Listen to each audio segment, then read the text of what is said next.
and welcome to the 324th episode of the Internet of Things podcast. This is your host, Stacey Higginbotham, and your co-host, Kevin Toffel. That's right, he's back from vacation, and we are glad to have him. We're going to be talking about Apple's HomeKit/smart home strategy. Also, we're going to be talking about a brand new standard for industrial or smart building IoT that you're going to want to learn about. We've got new chips for the IoT from Qualcomm. Google's killing some of its AR tools, and we're not thrilled with it.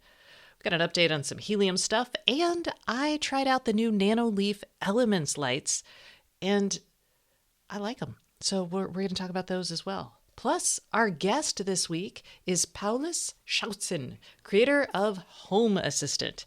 And y'all are going to want to stay tuned for him because he tells us about some upcoming products, a bit about how Home Assistant's going to work with Matter, and more. And we're also going to hear from our sponsor, B Squared. But first, let's take a break and welcome a new sponsor to the show. This week's sponsor is Edge Impulse. Join Edge Impulse Imagine. This is going to be a new event on the latest innovations in embedded machine learning for the real world. This will take place September 29th through October 1st. And Edge Impulse Imagine will feature interviews with and talks by industry leaders and pioneers, as well as expert-led workshops on building next-generation ML solutions. You can register now at edgeimpulse.com/imagine. I am so going to hit that up because we all know I love myself some machine learning at the edge. Okay, Kevin, I feel like we should do one thing before we get into Apple strategy, and don't groan, but I feel like we should address the Amazon Sidewalk stuff just a little bit because I know, don't hate me. I'm kidding. I know, but it does need to be addressed because I know you wrote a post while I was away. And we talked about it last week on the show. Yes. And I think as somebody who read your post, later, we didn't talk about it or anything because I was away. I came away with a takeaway. You're just expressing it's fine if you want to opt out. And here are the reasons that would make sense to opt out, But not everybody, but a large number of people have commented and it took it the wrong way. Like you're saying to not opt out. And that's not at all what I took away. Yeah. So, we also saw some additional common concerns. So the big, if I'm summing up the main beef that people have, it's that Amazon opted people in without asking them. And there's a lot of this idea of bandwidth theft, which unless you're on a metered plan, I don't think you should worry too much about. It's not a lot of bandwidth. But the idea of Amazon getting something for nothing really bothers people. Yes. So my hope here's my hope. My hope is Amazon actually rewards people in some way for participating. Not just because, I'm doing it because I'm an altruistic IoT networking fan, right? I really want to have a low power IoT network that works. And that is accessible for developers. And, there are others out there. And that's the other thing that we saw. We saw lots of people hey, why don't they work with Helium? Why don't they work with some of the other ideas? Why don't they work with some of the other networks out there? Two things. Amazon Sidewalk is using a LoRa chip, but they're not compatible with all of the LoRa devices out there. So that's one. So your Helium and Amazon for now, and probably, I won't say forever because that's a long time, but not for any time soon, are not going to work together. I think the other networks are great. I want them to succeed, but right now, Helium has a scaling problem. You can't buy enough hotspots to cover it. Amazon is going to go live with millions of devices on day one, which was yesterday. Probably tens, if not more than 100 million. Yeah. And Helium has 53,000 hotspots. It would have 53,001 if the one I ordered, not from Helium, because they don't sell them anymore, came in. But it just got pushed back again until later this month. Yeah. So, and that's the challenge. Amazon doesn't have that challenge. It already has a footprint in however many millions of homes. So from their perspective, what's the easiest way to quote unquote build or light up a I'll call it nationwide low power network for IoT, is to opt everybody in. I don't agree with that. Obviously, yeah, I've talked about this many times, but from their perspective, that's the easiest way to light it up, and then let people who don't want in get out, and they're still going to have great coverage, I'm sure. People are missing the point. It's your home, it's your internet connection, and it's your choice. Turn it off and let it die. Why all this Vitriol. agitation? Yeah, yeah. Again, people misread it as you were like. I don't want to say shilling, even though one person did say that. Oh, many people said that. Well, whatever. Saying putting it as if it's a good idea to opt in. It's still a personal choice, and that goes with everything we talk about here on this show. Yes. Like, I don't have inside cameras. You might. That's okay. Yeah. Anyway. And so just to be clear, I don't make any money at all from Amazon, and I don't think they've ever sponsored the show or anything. So there's no money changing hands. No, absolutely not. And just to be also transparent, I'm opting out. Yes, Kevin's opting out, and I'm not firing him. Yeah. Frankly, here's the thing. I'm not happy that they opted everybody in, but so I'm opting out. And the reason I'm opting out is because I don't have any devices in Amazon's playground that would take advantage, give me any benefit. If I did, then I probably would have stayed in, but I don't, so I made my choice. Yeah, and maybe you'll buy some sort of device Exactly. and it will use that, and you'll be like, oh, now I get it. Because now I get a network. The other thing is, eventually there will be devices on this network, and you will benefit on your own from having it. Right. So, okay. Enough about that. Let's talk about another A-named company, notably Apple. We sat through the very long WWDC. 2 hours just for the keynote. Yeah. And we should also say we're recording this on Wednesday morning. Thursday, they have a HomeKit and Matter. What is the word I'm looking for? Panel? Breakout session or whatever for developers. Yeah. Yes. Sessions, yes. They have a session on that. So we don't know what we're going to learn there. But what we do know is, Kevin, you want to talk about it? It's so much. It's actually not that much. Well, okay, so I wrote it up, and what I wrote up may not seem like a lot. Maybe it does, but there's even more, quite honestly. So instead of talking about it for an hour, I'll just go through some of the high-level things.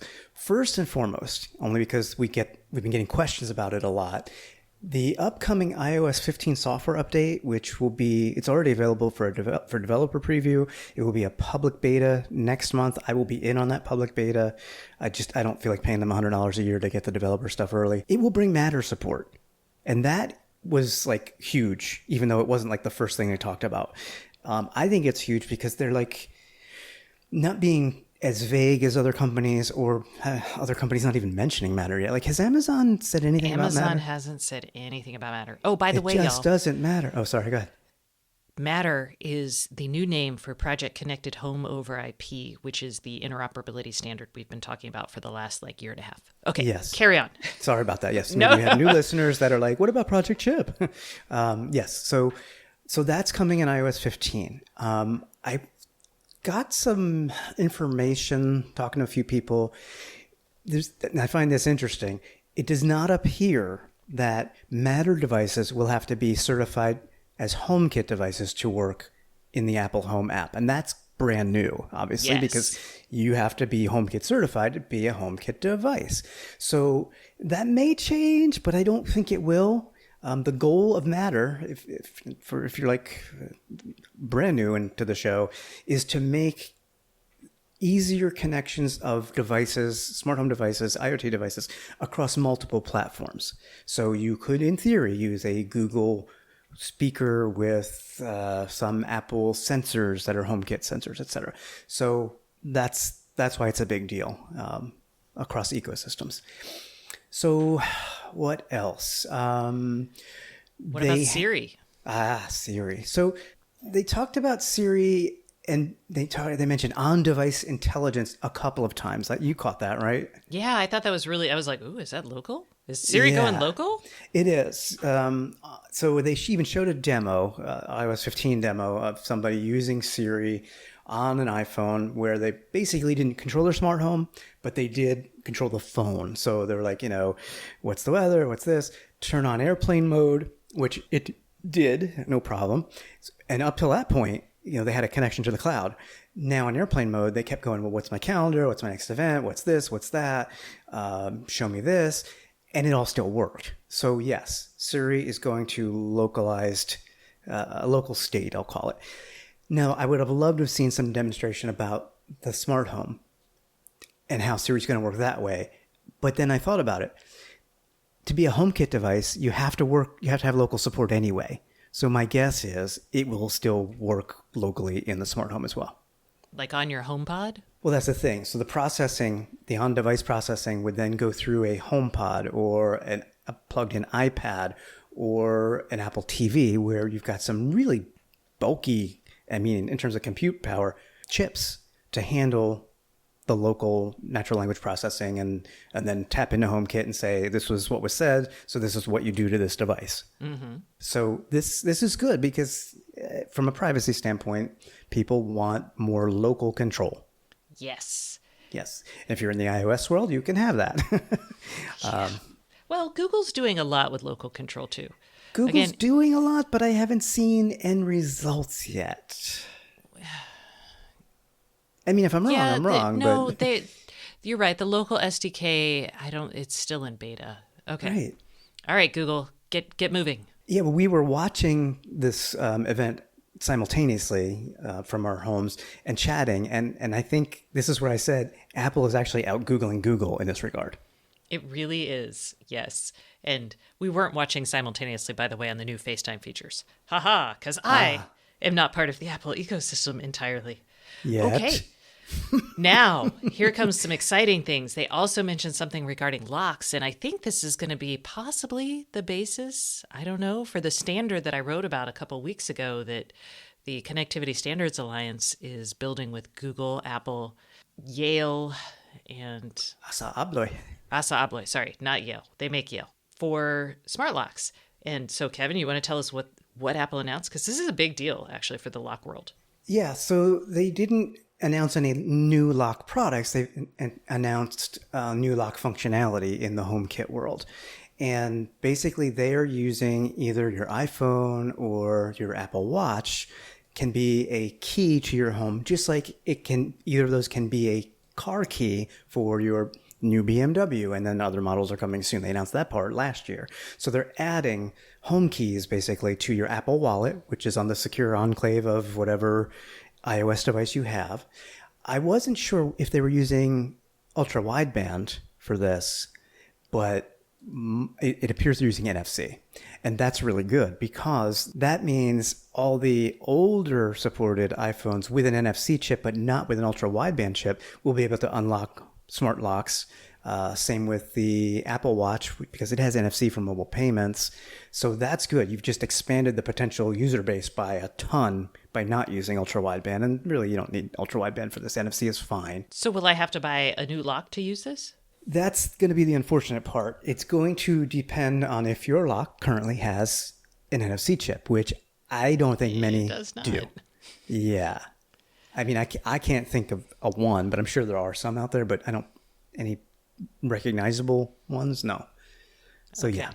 So you know what that means. I'm so glad I did not change out my Nest by Yale as I transitioned to HomeKit because now I can wait for the NFC lock.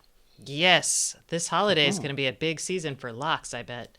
It is. Not just locks, though, because in a surprising move, but a welcome one, Apple has opened up Siri support on HomeKit accessories, meaning third-party devices can integrate Siri into their devices. And the first one will be Ecobee. And even better, because Ecobee put out a news release not long after the event, it's existing Ecobee smart thermostats that have the Madam A integration, because it's got the speaker and the microphone there. Mm-hmm. They're going to get a firmware upgrade, and they're going to have Siri with that. And then all new ones going forward as well.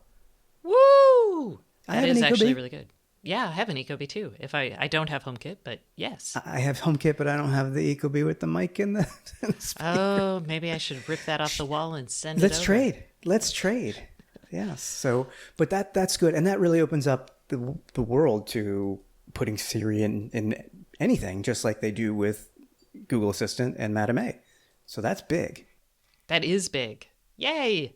And speaking of big, how about Apple TV, which you wouldn't normally think of as a smart home bit, but it is, because with HomeKit devices you can see like automations and such. You can fire those off from your Apple TV. You can also, in fact, I have this feature.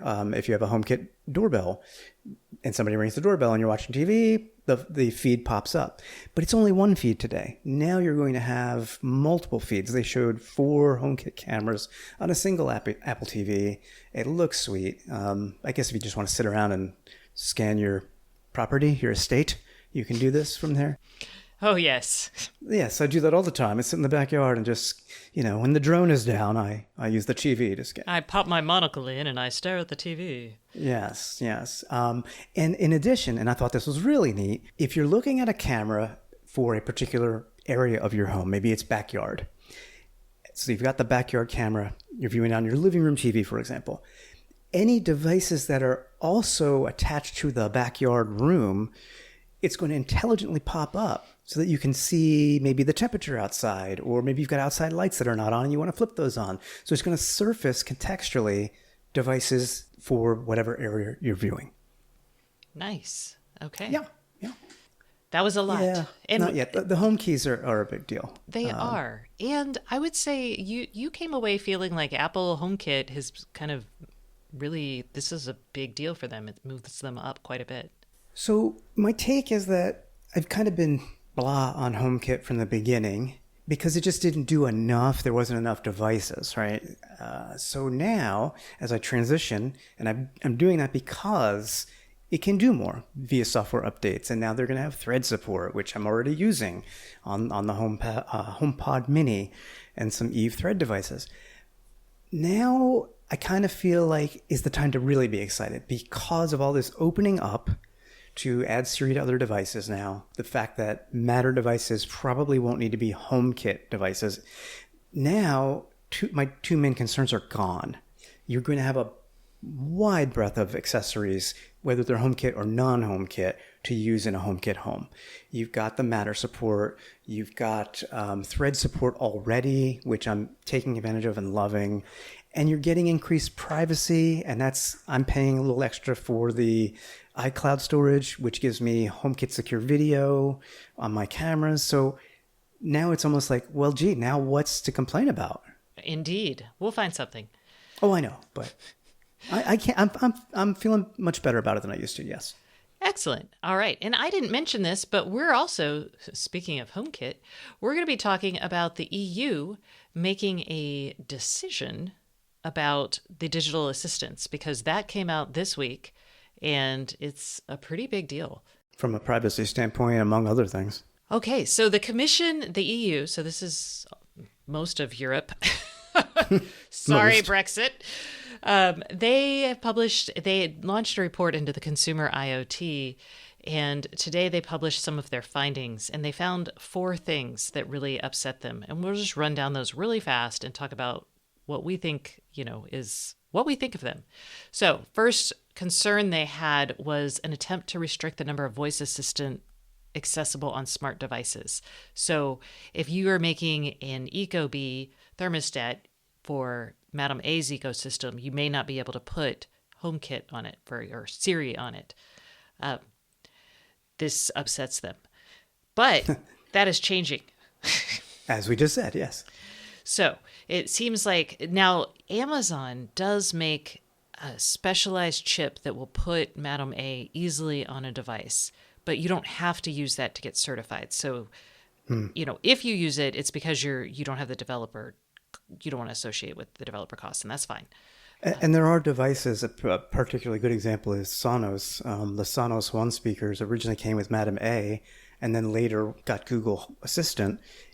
You could configure to use one or the other. You can't use both at the same time, obviously, but you could use one or the other. So maybe other vendors will take that approach. Maybe. And it's possible that they're like, hey, you should be, maybe the EU's upset because you can't do both at the same time. I don't know. Well, the EU should try using two different speakers at the same time to see how of a cluster that is. There you go. So their second concern is that the voice assistant providers could take over the direct relationship with users because users are using it to control their other devices and don't often use the app, which is totally true. I almost never open the Lutron app unless I'm adding more Lutron bits. And do you happen to get any ads for non-Amazon things on your Echo devices? No. And do you get a lot of those annoying ads? I do. It drives me bonkers. Yeah, so +1 to the EU on this. Yeah, I'm with you there. Well, yes and no. I mean, I don't actually want to have a direct relationship with every single device I own. That would be too much. So I kind of feel like the Amazon ads are really annoying. I'm not going to say that, but I can also switch. But I do want to kind of kill the apps of the other people. And I think that's actually going to happen if you're not really amazing with things like Matter, just so you know. Yeah. So there's that. Now, if they create something like an app store that like says you can only buy a subscription through Madam A or Google, that's a different situation. Right, right. So yeah, a lot of things to keep an eye on, but nothing particularly egregious there, I feel. Okay. Third, voice assistants collect an enormous amount of data. No. Yeah. No. Did you know that? Say it isn't so.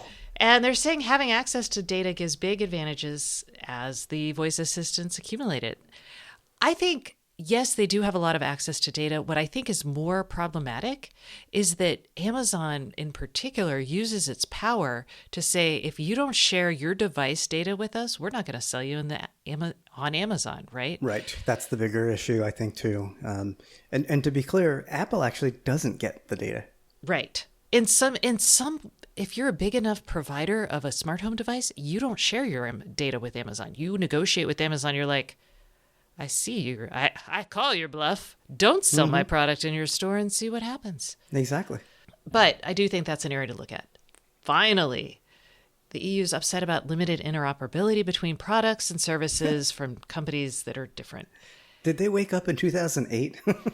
Well, we're still in this era, but I will say Matter is going to help with that. It's not going to help across all classes of devices. And we've been complaining about this, yes, since like 2000 and I'm going to say 11, really. That's when I bought my first Wemo. Yeah. Which was, I think, my first real smart home 2010, device. I was doing Insteon stuff, so that was my earliest. Yeah, but that was all the proprietary radios anyway. I mean, yeah, we won't go into that. Everything was proprietary back then for the most part. At least now we're using ubiquitous wireless standards at the application level. We're not there yet, but that's what Matter solves at the application level. Yeah. So basically, the EU is saying, "Hey, this is our statement, and come tell us what you think, and eventually we'll make some rules." So that's where we are on that. And I just wanted to let y'all know because it's important.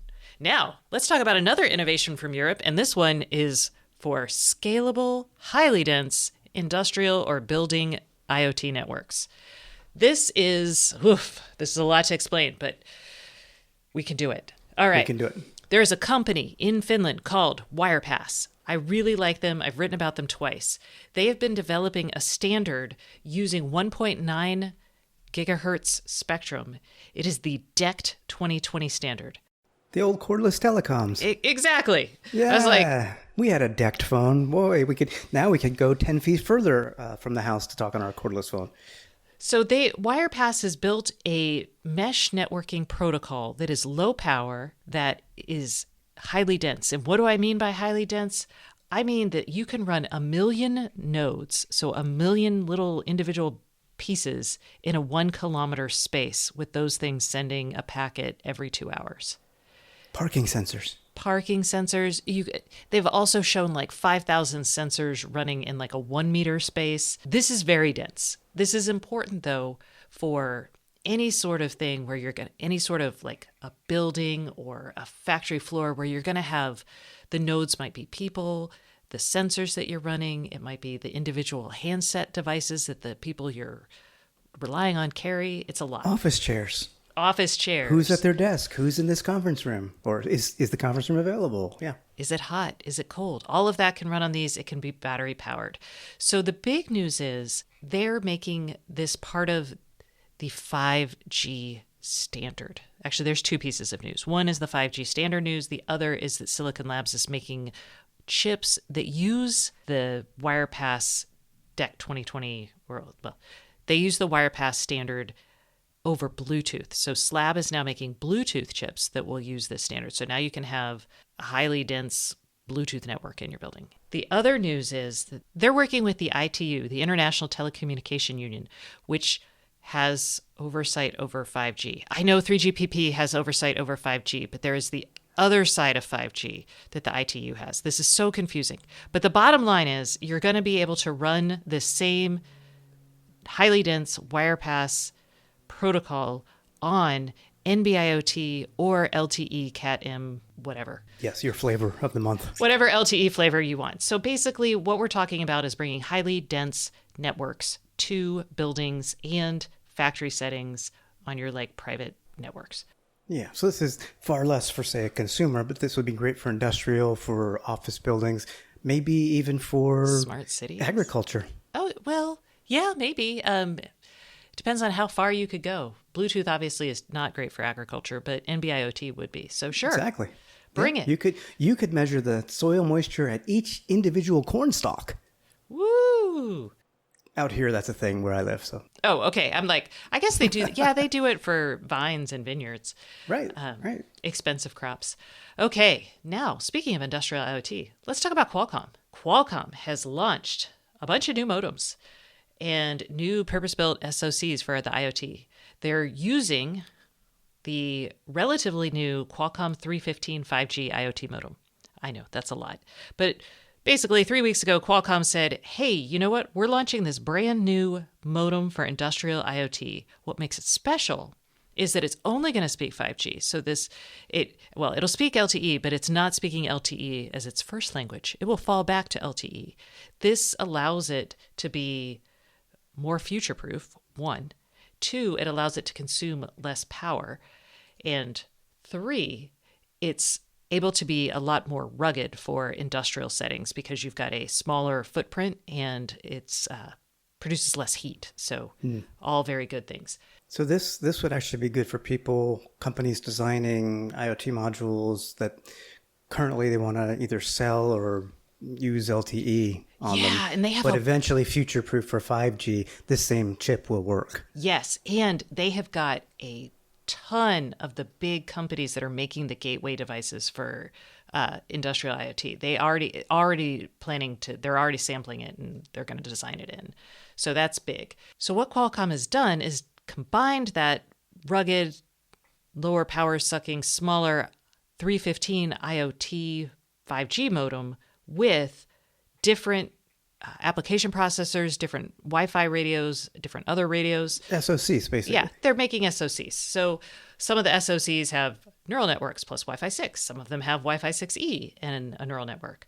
Some of them have, more compute cores on them.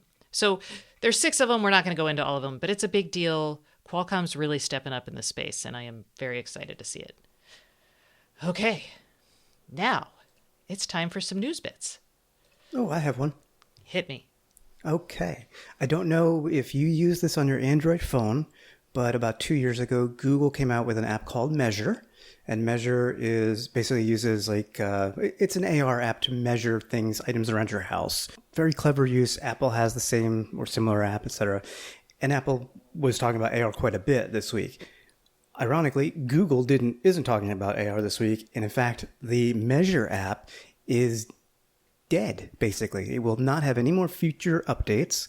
If you have it on your phone now, you can continue to use it, but it will not be updated. And if you uninstall it, you're not likely going to be able to get it back. So don't get rid of it. Oh. Why would they do this? It's Google. They're just like, fling it at the wall. Why? They'll come back with it. All right. I guess. Other things. This is for all the Helium lovers out there. Actually, it's for anybody who wants to use a LoRa network to track something. Helium is working with a company called Abeway, And Abeway is building trackers and buzzers and other things for the Helium network. And I always get questions. Helium is a low-power wide area network that runs over, well, LoRaWAN. Basically, people are like, hey, does Helium have any customers? Because people right now are like very excited about making money mining or serving as coverage points on the network and thus getting their tokens and then trading those tokens for dollars. You want to use the network too. Yeah, so people use the network. Lime is actually their big keystone customer, which is maybe not great since nobody's been using scooters, but... I don't know. I saw tons of Lime scooters in DC on my trip last week. Oh, okay. Well, good. So that is one of their customers, and Abeway is now another one. And the fun thing is, if you have a Helium device and you're like, hey, I want to use this just for fun to see what I'm missing out on, you can buy some of these yourself. They're very expensive. These are not designed for consumer use, really, but you can buy a micro tracker for $90, a smart badge for $123. And then there's some industrial trackers for $160 and a compact tracker for $142. Yeah, I don't need to use it that much. No, but I just want to let people know that it's out there if they want to play. I totally agree. Totally agree. They actually have like an evaluation kit too, where you can pick a couple different things. I think it's $126.59. I'm looking at it, and yeah. Yeah, you can wander around and check out the coverage. Yep. Okay. And now let's talk about a new device that I have liked. Oh, she loves it. I do. I love these. These are the Nanoleaf's new Elements lights. Nanoleaf makes light panels, LED light panels. We've talked about them a lot on the show. They've been on our gift guide before. They use thread? So let's talk about that. Let's. So the new Nanoleaf lights are basically faux blonde wood covered. They look like Denmark on a light panel. If IKEA had come out with them, I would not have been surprised. I know IKEA is not Danish. They're Swedish. I love them. They work. They're actually better designed than the earlier versions of the Nanoleafs. They don't have the dark corners. They also have a nicer mounting fixture that you would find on the shapes, which are the generation before this. There were the shapes and the hexagons and the shapes and the triangles.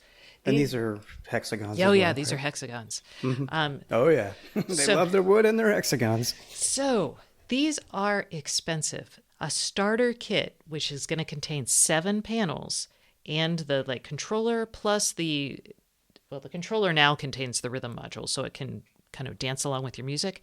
It's got the microphone in there. Yeah. This is going to cost you $299.99. So that's $300. It's not going to cost me that because I'm not spending that much, but... Yes. And don't think of these as lights. You have to think of them as like ambiance, art, whatever. This is not these. Each panel gives 22 lumens. It is not enough to see by. And unlike other Nanoleaf panels, these are only going to be white tunable. The wood ones are all about like natural white, soothing light. The light frequencies of nature. Exactly. So is the connector different or the same as the older? The connectors are the same as the older hexagons, as the shapes. So the back connectors for the panels that you use to connect them and thus get them power are the same. And you can actually connect the other panels in there, but they're not going to light up in the colors if they're in this setup. You'd have to have a separate controller, separate power. Yeah. Yeah. So that's kind of a little bit of a bummer. So about thread.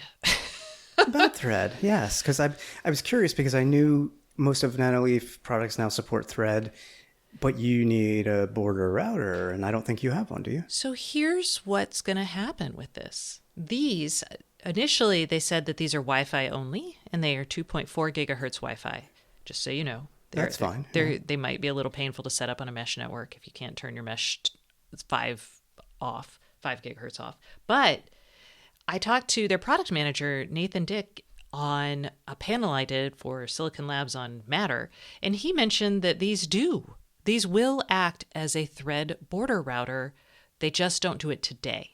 So, and I'm not surprised, and I'll tell you why. Tell me why. They have the Wi-Fi connection to get data from the Thread mesh network device data to your internet connection. And they're always plugged in. Yes, exactly. That's the key right there. Yes. So it will have, so eventually, yes, this will be a Thread border router right here in my very own home. Working with any Thread Matter-based Thread whatevers, hopefully. Now, this isn't Matter certified because that doesn't exist yet.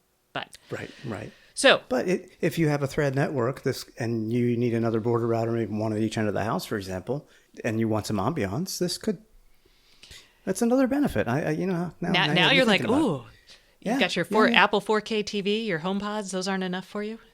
How big is your house?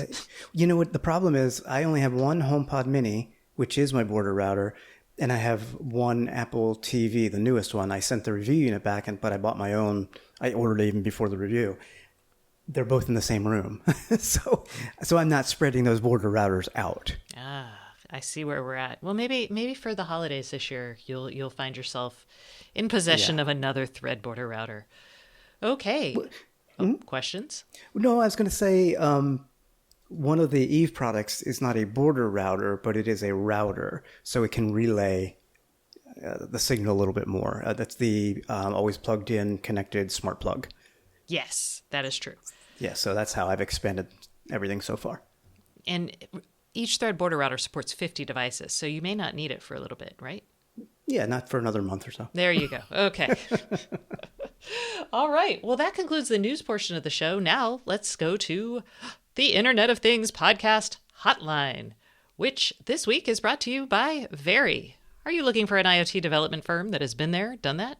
Very's award-winning team of senior engineers, designers, and data scientists will work with you to get your biggest IoT hardware and software projects fully operational. You can learn more at www.verypossible.com. This week on the hotline... Oh, wait, I haven't told you anything about the hotline. That's terrible of me. All right, first up, if you would like for us to answer your question on the hotline, give us a call at 512-623-7424, and if you do that, you'll be entered to win the smart speaker of your choice. Yay! One of them's a border router. And one of them's a Thread border router. And one of them might be, we just don't know. Actually, two of them might be, and we just don't know. Okay, there you go. We'll find out on the Amazon front. The Google stuff is going to be Matter support, and I bet there's a Thread in the Nest Audio? I don't know. Okay. Yeah. All right. We're going to look into that. This week's hotline comes to us. Actually, this is an unusual one because we are basically publishing a plea for more security in Moen Flow products. Which more security is always a valid request. Yes. And listen to this poor man. He has been waiting for this for a while. Hi, Stacy. This is Thomas Munn, an internet security expert. My issue is last year, you may remember, or the year before last year, I actually talked about Moen not having two-factor on their Flow system. They said that they would do it, and so I followed up recently because I noticed there's still no two-factor. So if you can talk to those people and tell them that they really need to get two-factor on their system 1 year later after having said they would do it, that would be awesome. Thomas, we hear your plea. Moen, get on it, especially since you said you would do it. And I would say Thomas may be, as like many security experts, he may be like, a little paranoid about things. But I cannot fault him on this one because some of the Moen products actually are allowed to control the water flow in your house. That could be a problem if you get hacked. Yeah, so maybe not everything needs two-factor in the smart home. Like, I'm not super worried about someone turning my light bulbs on and off. I'm all for 2FA on everything, quite honestly, because you never know when an exploit could morph into something beyond what you think they could do, right? It may not be limited. So, but I would say a priority should be on things that control other things. Physical, like water, heat. Like what if somebody's taking a shower and somebody hacks in and is able to crank up the temperature of the shower and scald you, burn you, or cause a flood or whatever? Yeah, that's a priority. Yeah, so I'm with you, Thomas. I'm glad that you're calling for this. If you own one of these products, give them a call and be like, yo, We were listening to Stacy and Kevin tell us that someone could hack into our shower stuff and scald us. Get on this. Well, yeah. Do you want us to send them there? I don't know, but that's okay. Well, yeah, okay. No. Nah, that's okay. I'm like, we'll take the heat so you don't have to, literally. Oh, Kevin, terrible. All right, so that's our public service announcement. We've got more coming up with our guest, who is Paulus Schautzen, the creator of Home Assistant. He's going to be doing a call out to the Matter working group to let him in.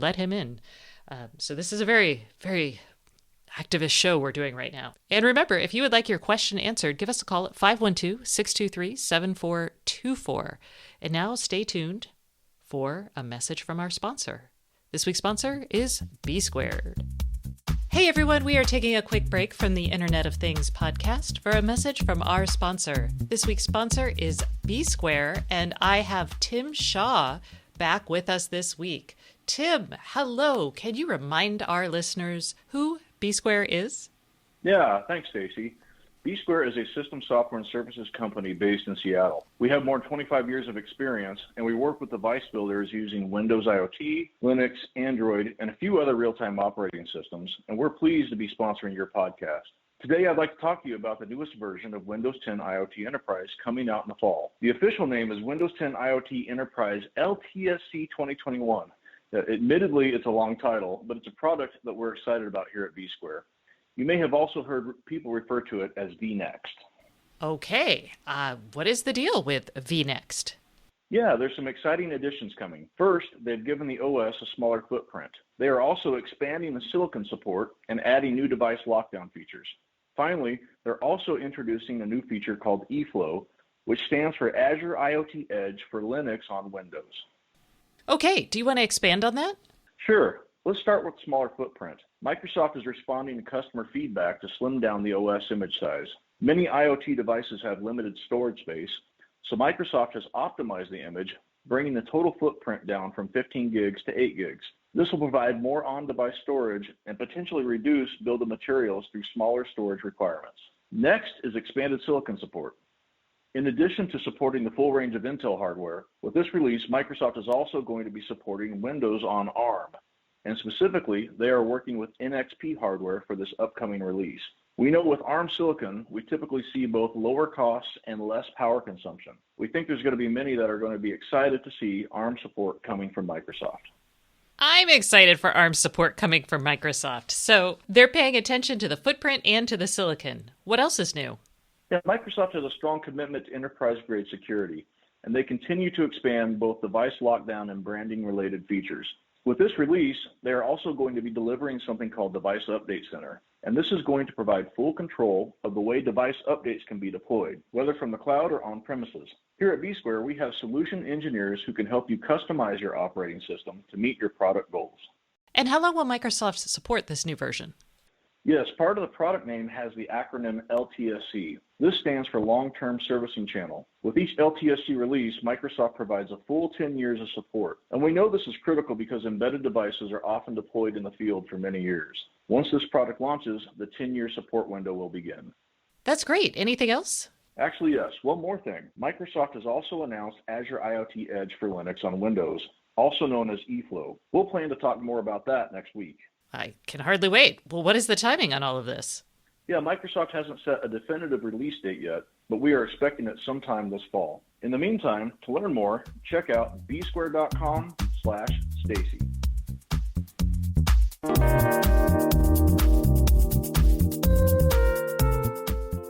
Hey everyone, welcome back to the Internet of Things podcast. This is your host, Stacy Higginbotham, and today's guest is Paulus Schautzen, who is the founder of Home Assistant. Paulus, how are you today? Hey, Stacey, I'm doing great. Thank you. Excellent. So I told him this, but he was my backup interview in case of COVID. I was going to have Kevin replace me if I got sick and do this interview. So it's been a long time in coming because now I feel much better. I'm vaccinated. So I can interview you, and I'm super excited. And I know my audience is too. So let's just start off first with, hey, Home Assistant, why does this exist? Right. So It exists because when we look at like the Internet of Things landscape, and well, maybe I don't know if everybody knows what Home Assistant is. It's an open source home automation platform. So think of it as a smart things hub, but you need to do a little bit more effort to actually use it and get started because of the way you have to install it.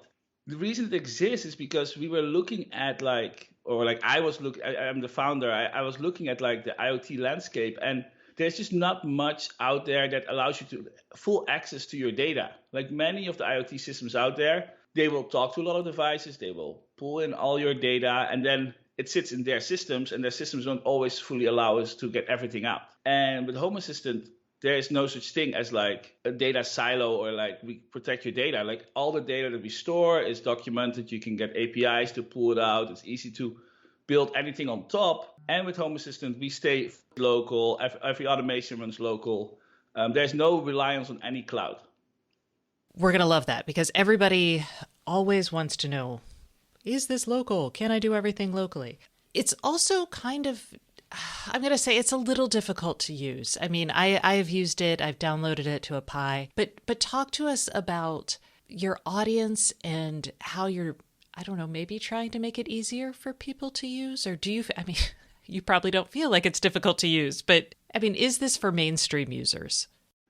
Right. So our audience initially, when I started, I was on my own. It was an open source project. So the interface, how to configure it wasn't that much. User friendliness was not a goal because it was just text files. That way, the people that know how to install a Python application, which is the language it's written in, could use it. But after we grew bigger and bigger and people started working on it full time, we realized like we're building all this cool stuff and it's not accessible to like enough people. Like it's kind of a waste of our effort in a way to just make something super cool and keep it limited to a smaller group. So we've been working a lot in the last few years and making it more accessible. So we have a great onboarding. We discover almost every device in your house automatically. But we also realized that when we were making things easier, the actual most difficult part right now is still the installation. So right now, to install Home Assistant on a Raspberry Pi, you need to download the Home Assistant image and you need to flash it to a SD card and plug it into your Raspberry Pi. And most people don't even know those words, right? Like this is super technical. This is true. This is when I call Kevin and I'm like, Kevin, is this what I'm doing? And he says, yes.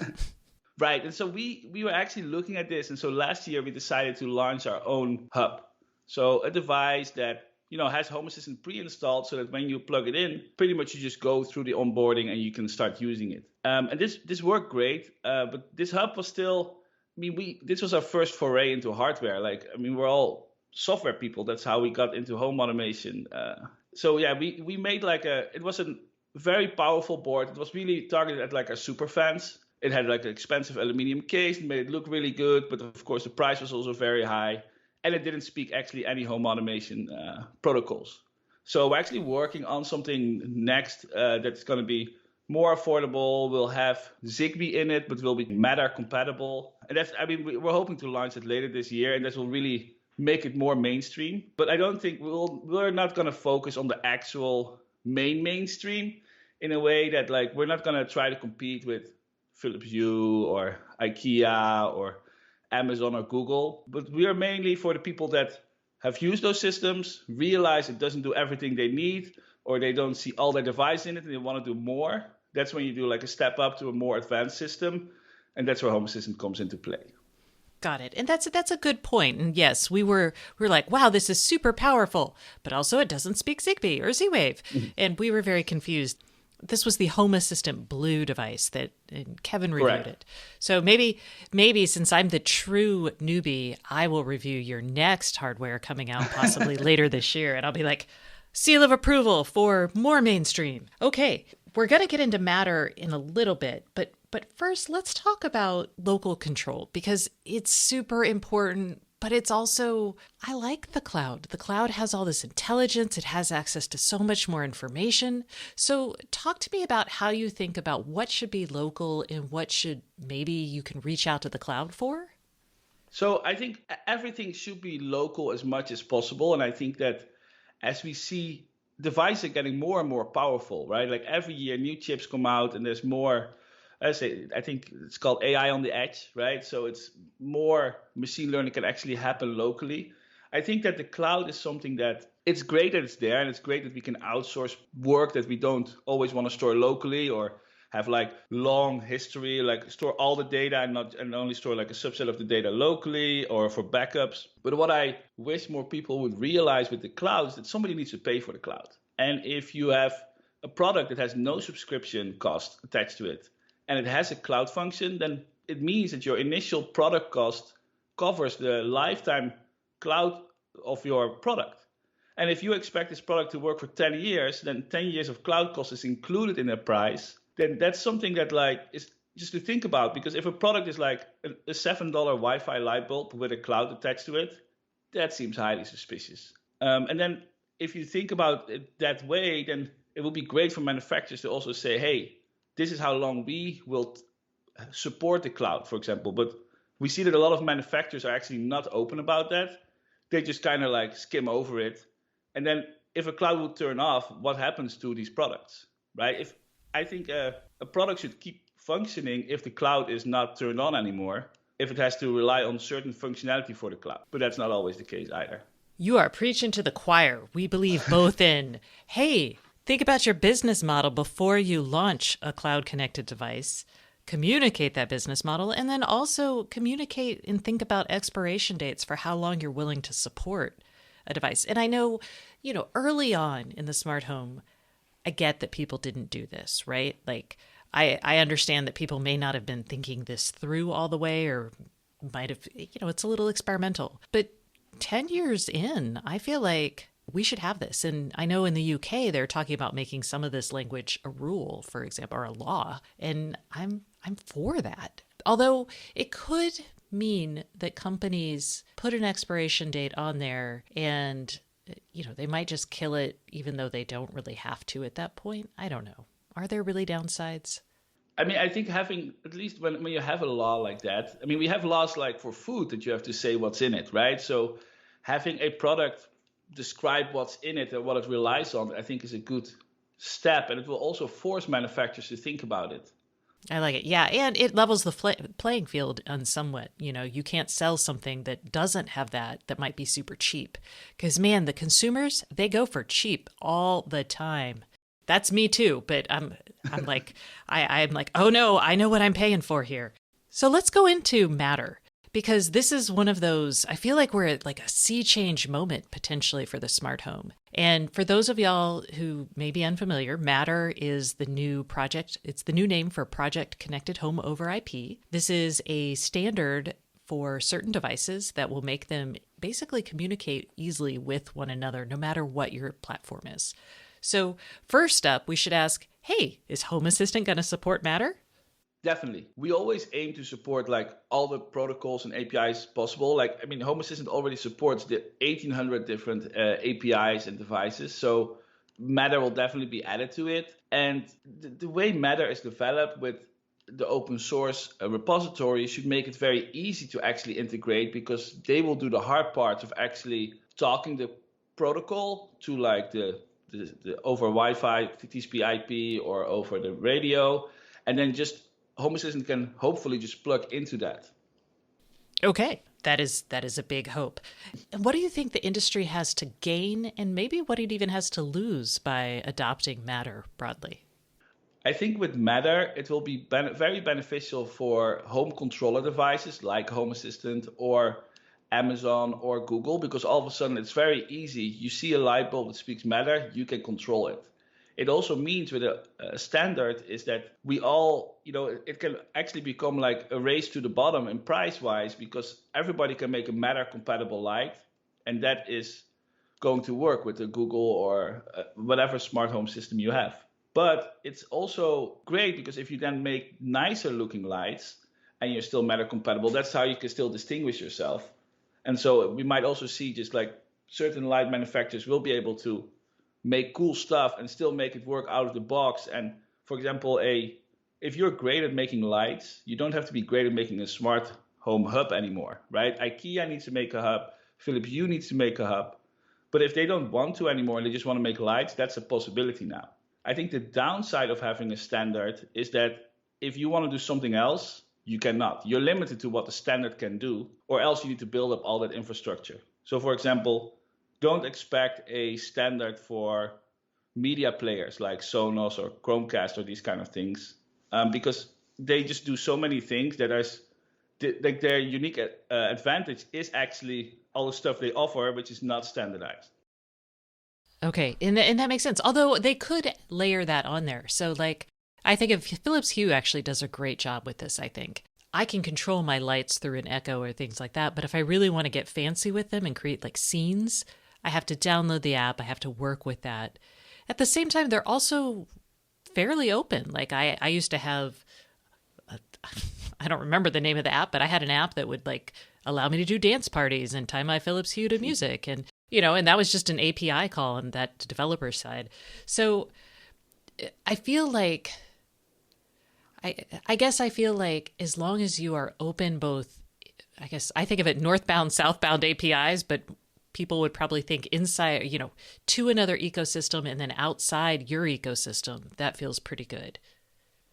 Yeah, I think one of the things that I really like about Matter, and of course, I mean, we haven't seen the specification yet. They say it's been finalized, but it's not out there. But one of the things mentioned in one of their press releases that interested me a lot was the thing called multi-admin, which normally in like a smart home network like Zigbee or Z-Wave, there's a single controller that is the boss, that like they get all the notifications. In a multi-admin system, it will mean that two systems can be the controller and get the notifications of what happens in the system. And if that's the case, it means that, for example, you could plug in Home Assistant and Amazon and Google and all connect the same lights, instead of Google having the Matter network and Amazon wouldn't be able to tap into it, or Home Assistant. I agree. I am very, and I think that is actually, that's how it's been described to me. Again, we'll see. The spec won't be out until about fall. And if you want to see it, you have to join now it used to be the Zigbee Alliance. Now it is the Connectivity Standards Alliance, and join the Matter working group. So maybe you should get in there. I don't know. Well, we actually reached out to ask them about like joining, but we haven't heard back from them it's been a couple of weeks now. Oh, well, let's ask them right now. Hey, if you're listening, please respond to our email. Now, I mean, we've been very interested in Matter from the start, and we've also been trying to build the open source project to see if we can already get Home Assistant hooked up. But the last time we actually ran the open source project, it didn't work. And they said that there were some incompatible changes made, and we had to wait a month. So yeah, I think Matter is just so much still under development, and the PR machine says that this holiday season we should be able to see products, and I don't know, there's for something that has no working things publicly yet. I don't know, it seems a bit optimistic. I think we'll see products from the big vendors, especially on the controller side. I don't think we're going to see compatible devices, like the kind of end nodes, unless you're like Eve and have been building for this for a while. You're not going to see those until 2022. Because when I talk to lock makers and some of the light bulb companies, they're like, yeah, we're going to launch new products in 2022. But for now, we're going to update our controllers if we can. Right. And I mean, it also, I think a lot of these products just rely on standardized chips created by Silicon Labs and the kind, and they also have to release their products first, right? So then you can put that in your light bulb. Indeed. So long. All right. Well, let's talk about the future of the smart home, just because, you've been doing this for a while. I've been doing this for a while. It's not a secret that I've been kind of I'm bored by it all right now. I'm a little I've automated things. I've set up routines. Meh. So what's exciting to you? What are you looking forward to? What are you building now? Yeah, I mean, things that I'm excited about is that we've been working, we're the open source home automation platform, and we also work a lot with makers and do-it-yourself crowd, and a lot of people are making their own small devices to hook into their home automation platform, mainly into Home Assistant, but others too.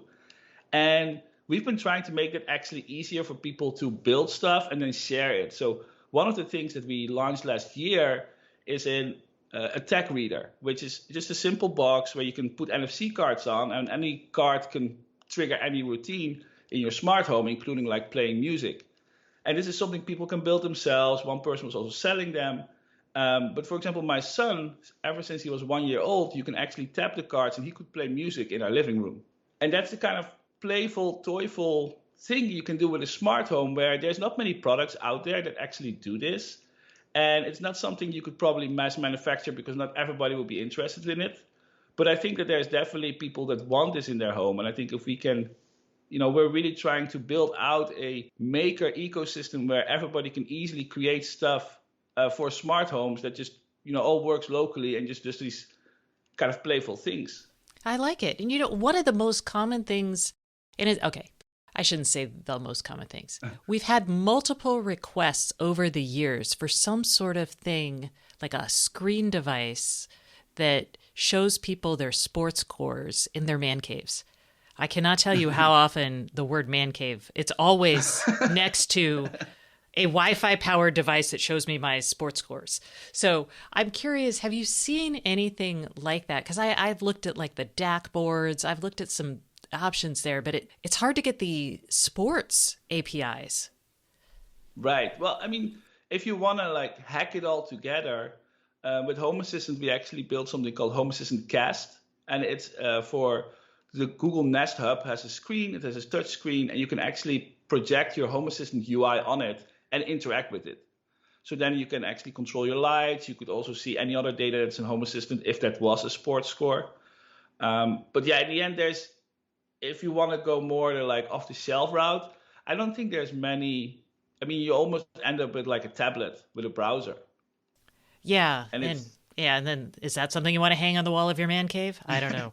Okay. Well, that's disappointing because I mean, I'm not a sports person, nor do I have a man cave, but I love the idea of, I thought we would be to a point where normal people could kind of use off the shelf parts to, and I don't even want to say hack together. It's basically like, hey, if I tie into this service, I can take this part and tie it to this service, kind of like IFT actually promised to be, but isn't. So I'm a little sad about that, I'll be honest. Yeah, maybe in the future, if we get, Matter is a good first step to just get at least the data flowing easily accessible by other projects. I think a lot of the times the challenge is, if you're the creator of a screen that can like show anything and have users interact with it, well, then you also need a place to gather the data. And so, Home Assistant, for example, is one of those places to gather the data, but it's such a big job just to maintain all those different integrations. Every data source keeps breaking, changing APIs, like not always the same. It's always like a different one, but we need to keep, all that stuff needs to keep being updated. So if you are a creator of a screen, well, you don't have the money or the effort to actually keep all those data sources up to date. So you only pick a few data sources and then maybe you focus on the American market. So you pick some data sources there. And then I don't know, it always ends up like as a mess because you almost need like a subscription service to have developers just constantly fix that stuff unless you're open source and, rely on volunteers like we are. Yeah, and that actually brings up a good point because y'all offer a cloud service now, and I'm curious if you go more towards the mainstream customer, what kind of business models are y'all thinking about? Because I know you're open source, but I mean, it's a lot of work. Right. Well, actually, our business model right now works. So we have Home Assistant runs completely local, but the problem with a completely local system is that there's two problems. One problem is that if you're away from home, you cannot reach the thing that runs inside your home. And so if you're technical, you can open a port on your router and make a connection, but that's the technical user might set it up. The more mainstream user will actually use Home Assistant Cloud, which is an end-to-end encrypted remote control of your Home Assistant instance. And the second part is that because it's also, again, inside your house, Google or Amazon, if you talk to your voice assistants, can actually send that message that needs to go to your Home Assistant instance. They don't work like that. They can only send it to one spot on the internet saying, I have a message for a Home Assistant instance. And then our Home Assistant Cloud has to make sure it gets routed to the right Home Assistant instance. So with Home Assistant Cloud, you get Amazon, Google, and remote control and text-to-speech API. It just works. So you don't have to set up anything. All these things can actually be set up by the technical users themselves without paying, which is fine because those users will probably contribute back in another way. Exactly. Yes. I'm never going to contribute back other than like feedback. It'll be like, hey, this broke. Right. The thing is with the business model right now is that, like, Home Assistant has no investors or loans, but we still have 13 people working on it full time. That's impressive. Wow. All right. Well, Balas, thank you so much for coming on the show this week. I am really excited to have talked to you. I am excited to see possibly a user-friendlier version of Home Assistant out there. And yeah, thanks. Yeah, thanks for having me. And that concludes this week's episode of the Internet of Things podcast. Please join us next Thursday and don't forget to subscribe. And if you can't get enough IoT news, I would love for you to sign up at www.stacyoniot.com for our weekly IoT newsletter, where we explain all kinds of things that we don't even get to on the show. Once again, thank you for listening and please subscribe.